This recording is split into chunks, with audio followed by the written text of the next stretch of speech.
नमस्कार, स्वागत है आप सबका हमारे खास कार्यक्रम में। मैं हूं कवीन सचान। राष्ट्रीय शिक्षा नीति के तहत उच्च शिक्षा में सभी छात्रों को एक समान मौके उपलब्ध करवाने के लिए national higher education qualification framework में बड़ा रिफॉर्म किया जा रहा है। पहले ये 5 से 10 लेवल का था, अब इसे 4.5 से लेकर 8 लेवल तक किया जा रहा है। हायर एजुकेशन में एक समान क्वालिफिकेशन फ्रेमवर्क लेवल होने से छात्रों को सबसे अधिक लाभ होगा। वो संस्थान से लेकर किसी भी प्रोग्राम में आ जा सकेंगे और देश भर के हायर एजुकेशन में अब लर्निंग आउटकम पर आधारित एक क्वालिफिकेशन फ्रेमवर्क होगा। ये सिस्टम 4 साल के डिग्री प्रोग्राम से लेकर पीएचडी तक लागू होगा। दरअसल अखिल भारतीय तकनीकी शिक्षा परिषद और कौशल विकास मंत्रालय के नेशनल स्किल क्वालिफिकेशन फ्रेमवर्क पहले से ही 4.5 से लेकर 8 लेवल के हैं और 4 साल के डिग्री प्रोग्राम से रिसर्च तक में डॉक्टरेट प्रोग्राम में एंट्री एग्जिट की सुविधा मिलेगी। छात्रों को बीच में पढ़ाई छोड़ने से लेकर विश्वविद्यालय में की अपनी सहूलियत के हिसाब से बदलने यानी कि पोर्टेबल फैसिलिटी भी उपलब्ध हो पाएगी। इसके अलावा आप स्टूडेंट्स जहां पर पढ़ाई छोड़ेंगे वहीं से 7 साल के भीतर उसे जारी करने का विकल्प भी मिलेगा। इसके साथ साथ जो national higher education qualification framework है उसमें नेशनल स्किल क्वालिफिकेशन फ्रेमवर्क को भी इसमें जोड़ा जा रहा है। तो असल में ये जो बदलाव है इसकी मंशा क्या है, इसके जरिए क्या हम उम्मीद कर रहे हैं और साथ ही साथ क्या स्टूडेंट्स को फ़ायदा होगा और उसके लिए चुनौतियां क्या हैं, अगर हम यूनिवर्सिटी लेवल की बात करें या फिर छात्रों के नज़रिए से। हमारे साथ जो खास मेहमान हैं उनका मैं परिचय करा दूं। प्रोफेसर जगदीश कुमार हैं, चेयरमैन यूजीसी। सर, बहुत बहुत स्वागत है आपका हमारे साथ इस चर्चा में शामिल होने के लिए। और हमारे साथ प्रोफेसर MP पुनिया हैं, वाइस चेयरमैन AICT। आपका बहुत बहुत स्वागत है। और हमारे तीसरे खास मेहमान हैं राकेश चंद्रा, डीन हैं लखनऊ विश्वविद्यालय। आपका भी बहुत बहुत स्वागत। शुरुआत जगदीश सर आपसे करना चाहूँगा क्योंकि यूजीसी एक बड़े बदलाव के साथ, मैं कहूँ रिफॉर्म्स के जो कदम है वो नज़र आ रहे हैं। मोटे तौर पर मैं एक एक करके उन पर आऊँगा, लेकिन आप कैसे इसे डिस्क्राइब करेंगे हमारे आम दर्शकों के नज़रिए से कि क्या बड़े बदलाव हैं जो आप लोग लाने जा रहे हैं और उसके पीछे की मंशा क्या है? देखिए, जब हम national higher education qualification framework के बारे में बात करते हैं, पहले सवाल हमारा मन में आते हैं, एक क्वालिफिकेशन फ्रेमवर्क क्या है और एक क्यों हम एक क्वालिफिकेशन फ्रेमवर्क को डिज़ाइन करना है। देखिए, qualification framework a formal structure होता है। इसमें डिफरेंट लेवल्स ऑफ लर्निंग को हम रिकॉग्नाइज करते हैं और at every level of learning एक क्वालिफिकेशन होता है। ये सर्टिफिकेट हो, डिप्लोमा हो, डिग्री हो, PhD तक डिफरेंट टाइप्स ऑफ क्वालिफिकेशंस होता है। National higher education qualification framework ने सभी different types of certificates, degrees, diplomas जो हैं और इसका लर्निंग आउटकम्स के बेसिस पर डिफरेंट लेवल्स पे हम अरेंज करके अक्रॉस द डिसिप्लिन्स, स्किल हो, जनरल एजुकेशन हो, इंजीनियरिंग एजुकेशन हो, अक्रॉस द डिसिप्लिन्स हम एक हार्मनी लाने के लिए कोशिश किया थ्रू दिस NHEQF। और दूसरा सवाल आता है कि वाई क्वालिफिकेशन फ्रेमवर्क, इससे फ़ायदा क्या होगा। इससे पहले फ़ायदा ये है कि हम among different kinds of certificates और डिप्लोमा डिग्रीज के बीच में हम इक्विवेलेंस ला सकते हैं ए फ्रेमवर्क से। और दूसरा है ए फ्रेमवर्क ये भी हमको बताते हैं कि क्या एक्सपेक्टेड कॉम्पिटेंसीज क्या है फॉर ईच क्वालिफिकेशन। जब आप BA फर्स्ट ईयर पढ़ेंगे, सेकेंड ईयर पढ़ेंगे, थर्ड ईयर पढ़ेंगे, at the end of every year आपका कॉम्पिटेंसी क्या हो सकता है, हमारा फ्रेमवर्क बताएंगे। और दूसरा है, एक कॉमन फ्रेमवर्क रहे तो स्टूडेंट्स को बहुत सुविधा हो जाएगा मोबिलिटी के लिए। एक यूनिवर्सिटी से दूसरा यूनिवर्सिटी हो, एक डिसिप्लिन से दूसरा डिसिप्लिन हो, ये मोबिलिटी बहुत इजी हो जाएगा और इससे स्टूडेंट्स का एम्प्लॉयबिलिटी भी बढ़ जाएगा। सो क्या हुआ, पहले AICTE और the national council for vocational education and training, they have come up with their qualification framework which was 4.5 to 8, level 4.5 to 8। लेकिन UGC ने इनका फ्रेमवर्क में लेवल 5 to 10 किया, लेकिन keeping the interest of the students across the country, UGC ने क्या किया, हमारा फ्रेमवर्क में भी लेवल्स को 4.5 to 8 तक हम चेंज कर दिया। अब हमारा फ्रेमवर्क में भी 7 लेवल्स है, एआईसीटी का फ्रेमवर्क में भी 7 लेवल्स है और स्किल का भी 7 लेवल्स है। ये हार्मनी आने के बाद, ये सिंक्रोनाइजेशन आने के बाद स्टूडेंट्स को this is very very advantageous to the students. Okay, लेकिन एक चीज़ जो कही जा रही है सर कि एआईसीटी या फिर कौशल विकास की जो हम इंस्टीट्यूट्स की बात करते हैं, क्योंकि उनमें सिंक्रोनाइजेशन ऑलरेडी है, उनका जो संचालन है, यहाँ पर यूजीसी की शायद जो मुझे लगता है एक बड़ी चुनौती है कि राज्यों के साथ में अलग अलग राज्यों में जो यूनिवर्सिटीज़ हैं, जो कॉलेजेस हैं, उसका स्टैंडर्ड, उसका लेवल अलग अलग है। यहाँ पर सिंक्रोनाइजेशन कितनी बड़ी चुनौती आपको लगता है, और जब हम एक ही फ्रेमवर्क में उसको लाना चाहते हैं, एक ही ग्रेड पे लाना चाहते हैं, तो वो कैसे मुमकिन होगा और उसके लिए रोल किसका कितना बड़ा होगा? देखिए, एक बार हम national higher education qualification framework लाने के बाद पूरा देश में एक ही फ्रेमवर्क रहेगा, इसमें कोई दिक्कत नहीं है। 4.5, 5, 5.5, 6, 6.5, 7 एंड 8 7 लेवल्स हैं। ये फ्रेमवर्क आने के बाद क्या होगा, नेशनल एजुकेशन पॉलिसी में हमारा multi entry multi exit scheme भी है स्टूडेंट्स को हेल्प करने के लिए। ये लेवल्स आने के बाद जब आप एंट्री करते हैं 12th स्टैंडर्ड के एग्ज़ाम के बाद, आप level 4.5 first year undergraduate program में आप ज्वाइन करेंगे। 1 साल के बाद आप छोड़ना चाहिए तो आपको एक सर्टिफिकेट मिलेगा, और 1-2 साल के बाद आप वापस आना चाहिए तो टू द सेम इंस्टीट्यूट और to a different institute, because now we have harmonized levels across the country. मैं सेकेंड ईयर में दूसरा कॉलेज में भी ज्वाइन कर सकता हूँ, नहीं तो मेरा ओरिजिनल कॉलेज में ज्वाइन कर सकता हूँ। सेकेंड ईयर होने के बाद भी मैं फिर छोड़ना चाहिए तो मुझे डिप्लोमा मिलेगा, नहीं तो मैं 3 साल करे तो 4.5, 5 एंड 5.5 लेवल 5.5 पे मेरा 3 ईयर डिग्री प्रोग्राम खत्म हो जाएगा। So because there is synchronization across the country, I think it will be very very useful to the students. Okay, अब सवाल ये पुनिया साहब कि अगर हम हायर एजुकेशन को देखें, स्ट्रीम कोई भी हो, टेक्निकल हो, नॉन टेक्निकल हो, या फिर हम अलग अलग जो स्ट्रीम कही जाती हैं देश भर में, ये यूजीसी के रिफॉर्म्स के साथ ये जो बदलाव है, मल्टी लेवल पर एंट्री और एग्जिट की बात हो रही है, 4.5 to 8 लेवल की बात हो रही है, एक्सट्रीम चेंज करने की भी बात हो, एक विकल्प देने की बात आ रही है। इससे जो एजुकेशन का स्टैंडर्ड है, मैं कहूँ न सिर्फ मार्क्स के नज़रिए से, यानी कि डिग्री के नज़रिए से, बल्कि ज्ञान के नज़रिए से, और साथ ही साथ फ्यूचर में उसकी जॉब या फिर इंडिपेंडेंसी के नज़रिए से, वो कितनी महत्वपूर्ण होगी? सबसे बड़ी बात तो ये है कि बच्चे के अंदर इस नीति से जो राष्ट्रीय शिक्षा नीति है, उसके अंदर जो अमूलचूल परिवर्तन हम बच्चे की सोच में कर रहे हैं, वो उसका प्रैक्टिकल स्किल्स है, हाथ से काम करने की क्षमताएं हैं, उसके साथ साथ सोचने की क्षमताएं हैं, और तीसरा फाइनली वो क्या कर सकता है। पूरा हमारा परिदृश्य जो है या राष्ट्रीय शिक्षा नीति है, वो इस चीज पे आधारित है कि वो बच्चा क्या करने में सक्षम होता है। और राष्ट्रीय शिक्षा नीति के अंदर जो विजन था, उसी को ही आज यूजीसी, एआईसीटी और स्किल एजुकेशन और इवन स्कूल एजुकेशन ने मिलके जो है एक मूर्त रूप देने की कोशिश की है कि बच्चा आगे भी बढ़े और बच्चा ज्ञानवर्धन भी करे, और समाज हित के अंदर समाज सर्वोपरि हो उसके लिए, कि उसके पास तकनीक भी हो, उसके पास अपने प्रोफेशंस में काम करने के लिए जो है गुण भी हो, और तीसरा जितने काम करे वो समाज उपयोगी भी हो।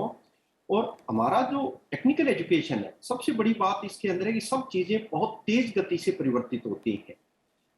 अब ये जो हमारा पैटर्न बना है, जिसके अंदर बच्चे को बहुत ज्यादा फ्रीडम दी गई है कि बच्चा कुछ ज्ञान उसने कॉलेज में पढ़ा और वो तो लाइफ लॉन्ग लर्नर होना है। राष्ट्रीय शिक्षा नीति ये कह रही है कि बच्चे को लाइफ लॉन्ग लर्नर बनना है, तो वो एक तरह शिक्षा छोड़ भी नहीं रहा है। अगर वो लेवल 4.5 से एग्जिट होता है 1 साल इंजीनियरिंग करने के बाद, तब भी वो उसी प्रोफेशन में जा रहा है, उसका हैंड्स ऑन प्रैक्टिकल पार्ट के लिए कहीं पे जा रहा है, इंडस्ट्री में जा रहा है, तब भी उसकी लर्निंग हो रही है। और 2 साल बाद वापिस आएगा, फिर जो चेंजेस होंगे, फिर वो यहाँ पे सीखेगा, फिर इंडस्ट्री में जाएगा। तो सर्टेनली हमारे बच्चों की एक्सेप्टेंस जो है बहुत ज्यादा इस सिस्टम से बनने वाली है। और हम लेवल 4.5 की बात भी नहीं कर रहा, मैं तो टेक्निकल एजुकेशन के हिसाब से लेवल 2 पे जा रहा हूँ, जो स्कूल एजुकेशन से, क्योंकि हमारा स्कूल एजुकेशन के साथ भी जब बच्चा आईटीआई के लिए 8वीं पास करके जब 2 साल आईटीआई में जुड़ता है और वो लेवल 3 पे 10वीं में लेवल 3 पे आता है, तब भी उसको पॉलिटेक्निक में हम लेटरल एंट्री दे रहे थे। और पॉलिटेक्निक का बच्चा जब 3 साल पढ़ रहा था, जो लेवल 3, 3.5, 4.4, 4.5 से बाहर निकल रहा है, जिसको अंडर ग्रेजुएट सर्टिफिकेट कह रहे हैं, वो इंजीनियरिंग में एंटर हो रहा है। तो हमारा अब जो जुड़ाव हो रहा है वो स्कूल एजुकेशन, स्कूल की भी मिडिल एजुकेशन, सेकेंडरी एजुकेशन और फिर हायर एजुकेशन को पूरी तरह से हमने इंटरकनेक्ट कर दिया है। तो हमारी रिक्वायरमेंट जो हायर एजुकेशन में होती है कि बच्चा जो है टेक्निकली साउंड हो और उसका प्रैक्टिकल के प्रति उसका आकर्षण हो जाए, तो स्कूल से ही शुरू हो रहा है। तो निश्चित रूप से अब जो बच्चा हमारा निकल के आएगा वो ज्यादा समाज उपयोगी होगा और वो जो है, जो हमारी अपेक्षाएं है समाज की कि युवा देश के लिए कंट्रीब्यूट करे, उसका कंट्रीब्यूशन बढ़ेगा। पुनिया सर, लेकिन एक जो चैलेंज जो लगता है, क्योंकि इस पर जब कुछ युवाओं से बात की उसमें, क्योंकि अब जब मल्टी लेवल पर एंट्री और एग्जिट का ऑप्शन मिलेगा और जैसा कि कहा कि जो लेवल है वो 4.5 से 8 लेवल की बात हो रही है, ऐसे में क्या जो अच्छे कॉलेजेस या यूनिवर्सिटीज़ मारी जाती हैं जहां पर काफ़ी ज़्यादा एडमिशन्स का दबाव रहता है, क्योंकि हमारे देश में हम इस सबसे वाकिफ़ हैं और कड़वी हकीकत है कि स्टैंडर्ड काफ़ी ज़्यादा फ़र्क है अगर हम अलग अलग राज्यों में अलग अलग यूनिवर्सिटीज़ की बात करते हैं, तो कहीं उन पर दबाव तो ज़्यादा नहीं होगा या फिर इसके ज़रिए ज़्यादा अच्छा कंपटीशन शुरू होगा जिससे बाकी जो यूनिवर्सिटीज़ हैं या राज्य हैं वहाँ पर दबाव होगा कि वो एट पार अपने स्टैंडर्ड को बढ़ाएं? पुनिया जी। जो स्टैंडर्ड की बात है, सबसे बड़ी इसके अंदर इंपॉर्टेंट चीज होती है कि करिकुलम, वहां पे पढ़ाया क्या जा रहा है, दूसरा पढ़ाने वाले लोग कौन है और तीसरा उसके अंदर इंफ्रास्ट्रक्चर किस तरह की है। ये 3 चीजें इंपॉर्टेंट होती हैं। तो अभी जो प्रयास चल रहे हैं, जो राष्ट्रीय शिक्षा नीति के तहत हमारे जो प्रयास हुए हैं, मोर और लेस टेक्निकल एजुकेशन की मैं बात करूं, टेक्निकल एजुकेशन में जो चाहे इंजीनियरिंग की बात है, चाहे नीचे डिप्लोमा पॉलिटेक्निक की बात है, हमारा करिकुलम सब संस्थानों का करीब करीब एक सा हो गया है। कुछ कुछ रिक्वायरमेंट स्टेट्स की जैसे होती है या वहाँ लोकल इंडस्ट्रीज की रिक्वायरमेंट के हिसाब से परिवर्तन है, अदरवाइज सिलेबस हमारा सेम है। हमारा अब आने वाले समय में टारगेट ये है कि शिक्षकों का स्तर हम उस तरह से बढ़ाएं कि जो ये फर्क लगता है संस्थानों के अंदर, वो फर्क भी कम होगा। और जो एकेडमिक बैंक ऑफ क्रेडिट का हमारा जो सिस्टम बना है, उसके अंदर इवन बच्चे के पास ये भी फ्रीडम है कि अगर कोई इंस्टीट्यूट, कोई यूनिवर्सिटी के अंदर बहुत अच्छा टीचर दिखता है या बहुत अच्छा जो है वहां पे माहौल दिखता है या लेबोरेटरीज अच्छी है, तो बच्चा वहां पे भी कुछ क्रेडिट अर्न कर सकता है। तो ये दबाव, इनफैक्ट यूनिफॉर्मिटी आएगी, जैसा मेरा सोचना है कि हमारा काफी सामंजस्य आपस में स्थापित होगा कि एक्सचेंज बहुत इजीली इसमें हो जाएगा।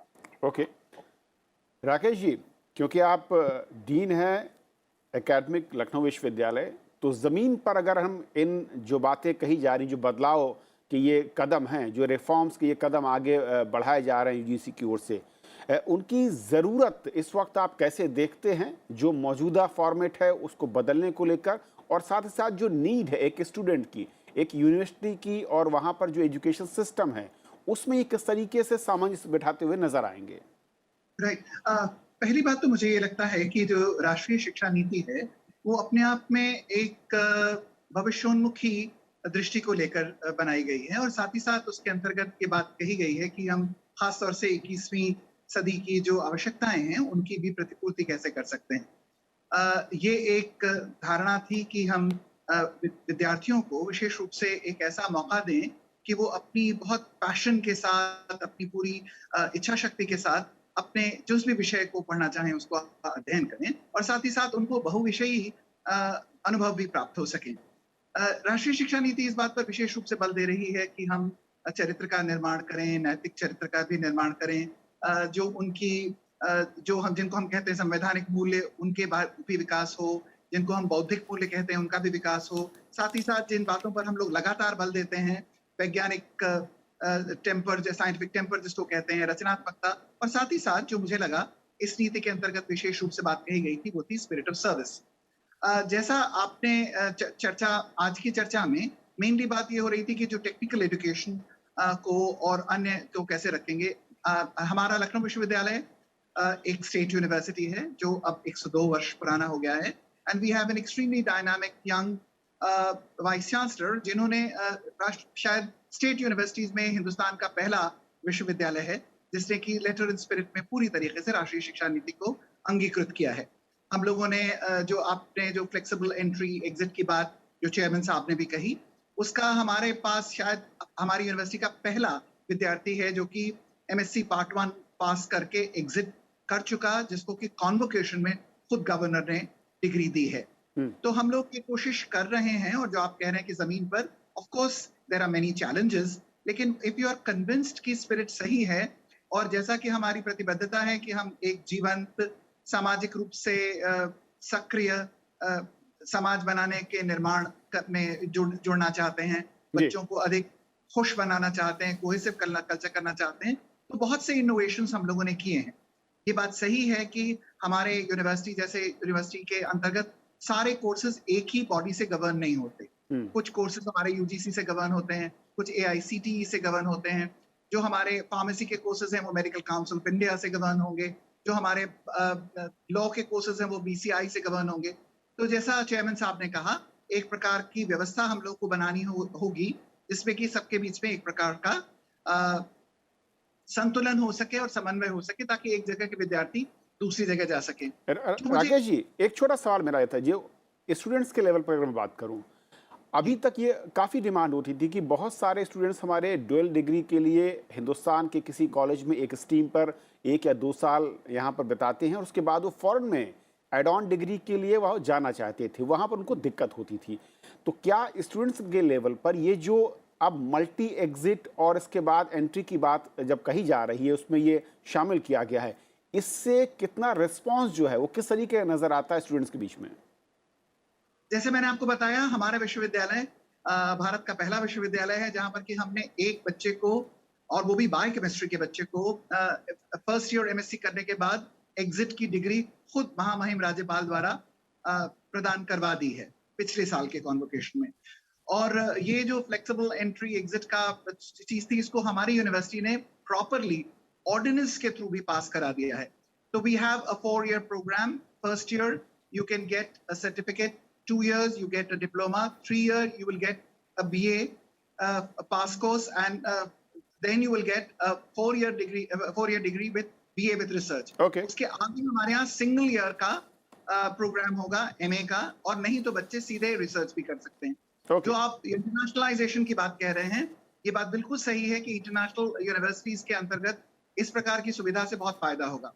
एक बात जो मैं खासतौर से रेखांकित करना चाहता हूं, जो कि एक टीचर के रूप में हम लोगों को लगातार परेशान करती थी, जिसका एक रेजोल्यूशन मुझे लगता है कि हम लोगों को ढूंढने पर मिल रहा है, वो ये है कि करिकुलम की यूनिफॉर्मिटी उतनी जरूरी नहीं है जितना कि जरूरी ये है कि आपके क्रेडिट सेम हो, क्रेडिट ट्रांसफर एक जगह से दूसरे हो सकें। करिकुलम के अंतर्गत तो सारी यूनिवर्सिटीज अपनी ऑटोनॉमी को एक्सरसाइज करती हैं, और हमारी यूनिवर्सिटी ने भी बहुत ही यत्न से अपनी ऑटोनॉमी को रिटेन किया है, क्योंकि स्पेशलाइजेशंस अपनी यूनिवर्सिटी के, आपकी फैसिलिटी, आपकी हिस्ट्रीज, आपके डिपार्टमेंट्स की स्ट्रेंथ होती है। Okay, fair point. Jagdish sir, 2 चीज़ें और जो मैं देख रहा था, जो ड्राफ्ट और जो पॉइंटर्स हैं उसमें, एक तो लर्निंग आउटकम के आधार पर मूल्यांकन की बात कही जा रही है। ये थोड़ा सा मैं समझना चाहूँगा कि अभी जो मौजूदा सिस्टम है उससे कैसे इन्हेंस करेगा स्टूडेंट्स के ज्ञान को, उनकी नॉलेज को, और फ्यूचर में एड ऑन क्या करेगा। और दूसरा, जब हम बात कर रहे हैं कि स्किल क्वालिफिकेशन के साथ भी जोड़ा गया है, तो ये स्किल क्या हम ये आप बढ़ रहे हैं, जैसे कि फॉरेन के तमाम देशों में हम देखते हैं जो भी डिग्री या डिप्लोमाज होते हैं वहाँ पर स्किल एक मेन पार्ट होता है और बाकी चीज़ें उसके साथ एड ऑन की तरह काम करती हैं। राइट। देखिए, अभी तक क्या हुआ हमारा एजुकेशनल सिस्टम में, बहुत learning it was taking place only inside the classroom. हम चाहते हैं कि students should learn not only inside the classroom, but they should also go through experiential learning. That is why there is a greater emphasis on internship in our higher education now in the new education policy. Internship के लिए आप industry को जा सकते हैं, नहीं तो कुछ NGO के साथ आप काम कर सकते हैं। सिर्फ आप एक पंचायत में जाके उधर कैसा काम होता है वो पूरा आप देख सकते हैं। तो ये है कि हम हमारा स्टूडेंट्स को in addition to teaching inside the classroom, they should also experience the real world outside the classroom. ये तो एक्सपीरियंशियल लर्निंग है। और दूसरा ये एम्फसिस होना चाहिए हमारा क्लासरूम टीचिंग में कि इनका कॉग्निटिव एबिलिटीज़ को इम्प्रूव करना, हायर ऑर्डर कॉग्निटिव एबिलिटीज़ को, the ability to question, the ability to synthesize information from different sources, the ability to critically think, and ultimately हमारे students को हम चाहते हैं कि they should become problem solvers, they should become solution providers। लेकिन इसको measure करने के लिए हम क्या किया, different levels को identify किया। level 4.5 में इनको क्या learning outcomes होना चाहिए, और ऐसे दूसरा लेवल को, अपर लेवल्स को हम गए तो कैसा इसको इंक्रीमेंटली इम्प्रूव करना है, so that there is a continuity in their learning outcomes. तो with this uniform harmonized levels, 7 levels across the disciplines, and the emphasis on learning outcomes, and also by defining how many credits the student should get at every level. At level, when the students complete level 4.5, they are expected to get 40 credits. The course content can be different from university to university, but they should acquire 40 credits. When they move from 4.5 to 5, they should get 80 credits. And from 5 to 5.5, they should get 120 credits. And if they get 120 credits, they will be given a 3-year bachelor's degree. And similarly, if they go to level 6, then they will get a 4-year undergraduate program, either with honors or with research option. So by structuring the learning outcomes in the national higher educational framework, what we are doing is we are providing an opportunity to the students to gradually progress from one level to the other level. And it will also, all levels will be identical, irrespective of whether it is skill education or engineering, technical education, or general education. Okay. And one more thing I would like to add here, you talked about multi-entry and multi-exit. Multi-exit करने के बाद student को right होता है फिर in the same college to come back and join. But however, if the student wants to enter in a different college, the student can join only if there are vacancies in a different college, or if the college has created some supernumerary positions. And also, it's not that just because there is a multi-entry, multi-exit, large number of students will exit. Only those few students, either because of family problems, either because of financial problems, they want to take a small break, go and work for 1 or 2 years, and after the financial situation improves, they want to come back and continue their studies. So the multi-entry and multi-exit is going to be very, very useful to such students. Okay. Professor Punia, जिस तरीके से हम अभी तक देखते थे, ख़ासतौर पर एक साफ तौर पर एक लाइन, एक मैं कहूँ कि दीवार, एक बाउंडेशन नज़र आती थी टेक्निकल और नॉन टेक्निकल एजुकेशन के बीच में, लेकिन इस नए फ्रेमवर्क के साथ में वो जो दीवार है वो कहीं ना कहीं कमज़ोर होगी या हटा दी जाएगी, जिसके बाद कई सारे स्टूडेंट्स हैं जो कि टेक्निकल एजुकेशन में कुछ साल अपने एक्सपीरियंस को लेने के बाद हो सकता है कि वो दूसरी स्ट्रीम में शिफ्ट करना चाहें। उससे किस तरीके के आपको फ़ायदे देखते हैं, और क्या इस लेवल को टेक्निकल एजुकेशन, स्किल, ये सब कुछ स्कूल लेवल पर भी कहीं ना कहीं ऐसे शुरू करने की ज़रूरत है, आपको लगता है? सबसे बड़ी चीज जो राष्ट्रीय शिक्षा नीति में है वो मल्टीडिसिप्लिनरी अप्रोच है। कोई दीवार नहीं है। इवन हो सकता है आने वाले टाइम में जो अलग अलग सब्जेक्ट्स का हम स्पेशलाइजेशन ले रहे थे कि ये बायो का है, ये मैथमेटिक्स है, ये कॉमर्स है, आर्ट्स है, म्यूजिक है, डांस है, ये सारी दीवारें भी इस ज्ञान के बीच में, एजुकेशन के बीच में से हटेगी और बच्चे की चॉइस के हिसाब से उसके पास सब्जेक्ट होंगे। वो हो सकता है सेकेंड ईयर तक इंजीनियरिंग पढ़ने के बाद उसकी इच्छा ये हुई, लेवल उसने 5 अचीव कर लिया, उसकी इच्छा हुई कि मेरे को इकोनॉमिक्स में जो है आगे बढ़ना है, तो हो सकता है वो इकोनॉमिक्स के क्षेत्र में आगे बढ़ जाए, क्योंकि उसको लेवल अचीव करने हैं। उसको लेवल 6 पे जो है उसको ग्रेजुएशन मिलेगा, लेवल 7 पे मास्टर्स मिलेगा, उसको लेवल अचीव करने हैं। इंपॉर्टेंट ये कि वो उस ज्ञान से कर क्या सकता है। विशेष रूप से जो पैटर्न हम लेके आए हैं, जो क्रेडिट फ्रेमवर्क ये कह रहे हैं, इसके अंदर उसकी काम करने की क्षमताएं वो सबसे इवन अगर इंटीग्रेट हो गया, आपका इंजीनियरिंग और इकोनॉमिक्स इंटीग्रेट हो गया, या इंजीनियरिंग या मैनेजमेंट इंटीग्रेट हो गया तो निश्चित रूप से मल्टीडिसिप्लिनरी अप्रोच जो है, जो उसकी काम करने की क्षमता है, वो ज्यादा फील्ड में हो जाएगी, ज्यादा इफेक्टिवली, ज्यादा एफिशिएंटली हो जाएगी। और सबसे बड़ा इसके अंदर काम ये हो रहा है कि एजुकेशन को एक्शन के साथ जोड़ रहे हैं। हमारी सारी शिक्षा थी वो शायद रिमेम्बरिंग पे थी, हर एक बच्चे की रिमेम्बरिंग कैपेबिलिटी क्या है वही टेस्ट कर रहे थे, वो एक्शन क्या कर सकता है, वो किस तरह के नए प्रोडक्ट्स जो है समाज को दे सकता है, कैसे ज्ञान को अप्लाई कर सकता है, कैसे कॉम्प्रीहेंड कर सकता है, कैसे किसी चीज को जो है या प्रॉब्लम को एनालाइज कर सकता है, कैसे नए आइडियाज को सिंथेसाइज कर सकता है, और फाइनली वो कैसे नॉलेज क्रिएट कर सकता है। जो लेवल 8 है पीएचडी का, कैसे नॉलेज क्रिएट कर सकता है, वो किसी भी क्षेत्र में हो तो इतनी फ्रीडम बच्चे के पास होगी कि उसके लिए प्लेइंग फील्ड ओपन है। जहां उसका इंटरेस्ट है, जहां उसका ज्यादा जो है काम करने की क्षमता है उसको दिखती है, उस दिशा के अंदर जा सकता है। ओके सर, वक्त कम है, बहुत बहुत शुक्रिया आप तीनों मेहमानों का हमारे साथ इस महत्वपूर्ण चर्चा में शामिल होने के लिए और समझाने के लिए कि असल में किस तरीके से यूजीसी में रिफॉर्म्स हो रहे हैं और उसका सीधा असर या इम्पैक्ट जो है वो हमारे स्टूडेंट्स पर क्या पड़ने जा रहा है, उसके गोल्स क्या, हम क्या अचीव करना चाहते हैं। आज फिलहाल इतना ही, नमस्कार।